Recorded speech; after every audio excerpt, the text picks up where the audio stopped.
Today, we're going to dive into a system that's designed to completely organize your digital life and maybe even unlock your creative potential.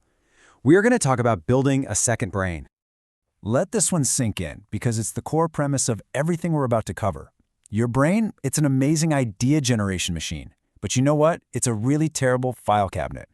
The moment we force it to just store everything, we lose the space for our best thinking. I mean, we've all been there, right? You get that flash of insight in the shower, or you connect two big ideas while you're driving, and then poof, it's gone before you could grab a pen. This whole system is about stopping that leakage for good. Think about it this way. On one side, you've got the information hoarder. You're saving dozens of articles, your notes are a mess, and you feel kind of anxious and overwhelmed by it all. But on the other side, you have a calm, creative mind that has a trusted system outside of itself. Our goal is to get you from that first state to the second. So what is this solution? Well, it's this concept of a second brain. It's a way to get to what productivity experts call a mind like water. Totally clear, ready for anything, and just unstressed. So here's our game plan. We'll start by defining what this thing even is. Then we'll walk through the core steps of the system itself. After that, we'll cover how to actually make it a habit, and we'll wrap up with a 14-day sprint to get you started right away. Okay, so what is a second brain exactly? Look, it is not just another messy folder full of random notes. It's an active, external system. You should think of it like a partner in your thinking process, one that helps you take raw information and turn it into something real. And here's the real promise of building this system. Imagine finding any idea you've ever had or learned in seconds.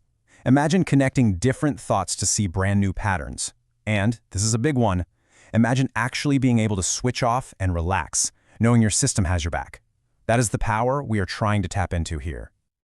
All right, let's get into the mechanics. The entire system is built on a really simple 4-step workflow.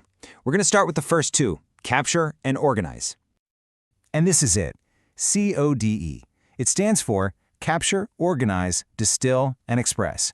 It's basically a production line for your ideas, moving them from just raw input all the way to a finished output. Let's break down each step. First up, we have capture. Now the key here is to avoid becoming a digital hoarder. You are not trying to save everything you see. The real goal is to keep only what resonates with you, what sparks your curiosity or feels personally important. So how do you decide what makes the cut? Well, here are 4 simple filters. Just ask yourself, does it inspire me? Is it useful? Is it personal? Or, and this one is my favorite, is it surprising? If a challenge is something you thought you knew, it's probably worth keeping. A really great way to start is to list out what some call your 12 favorite problems, those big questions you're always mulling over, and then just capture notes that feel like they might help you solve them. Okay, so once you've captured a note, where does it go? This brings us to step 2, organize.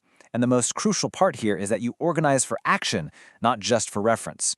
Don't file things by topic like you're building a library. File them based on the projects they're actually going to help you move forward. And we do this using a super simple framework called PARA. Projects are your active goals, things with actual deadlines. Areas are your ongoing responsibilities, like health or finances. Resources are just topics of interest for some point in the future. And finally, archives. Well, that's for everything that's done or on hold. And this is what it looks like. It's so simple, and honestly, that's the beauty of it. You can set up these 4 top-level folders absolutely anywhere. In fact, here's a micro step you can do right now. Just pause and create these 4 folders. Then just move 3 recent files into the right place, one for a project, one for an area, and one for a resource. Boom, you've already started. So, you've captured your ideas and you've organized them for action. The next job is to make those notes actually useful for your future self. And that brings us to the second half of COD, distill and express. The third step is distill. You know, a raw note, like a really long article you clipped, it isn't very helpful when you're in a rush. The whole point of distillation is to find the core essence of that note, so that your future self can look at it and get the main idea in just a few seconds. The main technique for this is something called progressive summarization. Think of it like you're creating layers of insight. You don't have to rewrite a thing. You're just adding emphasis over time. As a practical step, just try this. Pick 5 notes you've already saved and apply just 1 layer of summarization to them today.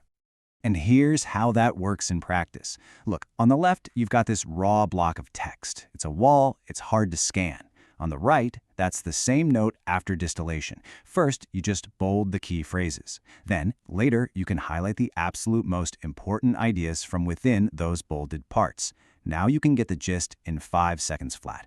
You do the work one time so that your future self can benefit over and over again.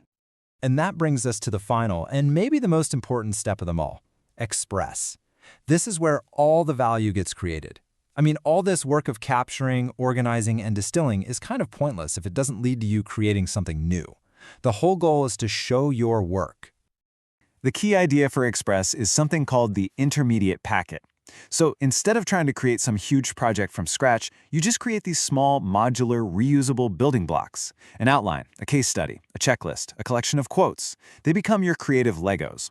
Your micro step here, build one intermediate packet today. A simple checklist or even just a 300-word draft that you know you can reuse later. Okay, Cody is a really powerful workflow, but it only works if you use it consistently. So, how do you turn this thing into a reliable habit that actually sticks? Well, one fantastic technique is called the Hemingway bridge. The writer Ernest Hemingway would always stop writing for the day right when he knew exactly what was coming next. That made it totally effortless for him to start again the next morning. The rule for us is simple. Just end every work session by writing down the exact next action. Leave yourself a little clue for tomorrow. The other absolutely critical habit is the weekly review. Think of this as the simple maintenance routine that keeps your system trustworthy. Once a week, you just tidy up, clear your inboxes, file your notes into their Para folders, and just review what's on your plate for the week ahead. This little ritual is what ensures your second brain never becomes another cluttered digital attic. Wow, okay, we have covered a lot of ground, but the best way to really understand this system is to actually build it. So we're going to end with a simple, actionable challenge to get you going. Here is your 14-day sprint, all broken down into manageable little chunks. For the first 3 days, just focus on capturing interesting ideas and setting up those 4 Para folders. For the next week, practice distilling some of those notes and building your first few intermediate packets. And in the final few days, just assemble those packets and publish one small, completed project. So the crucial point is this: build the system and then use it to create something. It doesn't have to be a masterpiece, a blog post, a presentation for work, a detailed plan for a trip. The act of creating is what proves the system's value. Your mind really is for having ideas, not just holding them. And now you have a method to make those ideas happen. So, what are you going to build first?